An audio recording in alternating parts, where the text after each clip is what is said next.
yabaye byinshi abagenzi nabo babigize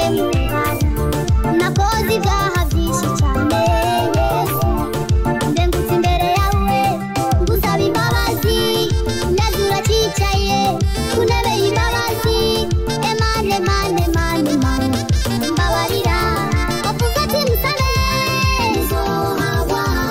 none ngusabye imbabazi mana mbabarira wavuze ati musabe nzohagwa none ngusabye imbabazi mana mbabarira uracicaye ku ntebe y'imbabazi ndaje nkawa mwana wicanazi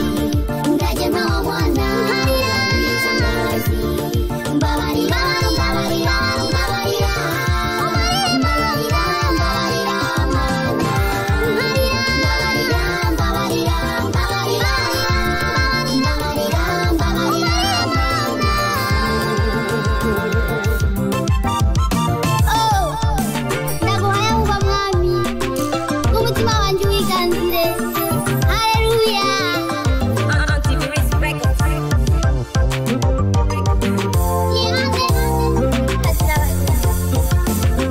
nisinzi ijambo wavuze mu gitabo cy'abaheburayo igice cy'umunani umurongo wa 12 zaduharira ibyaha ibigabitanya byacu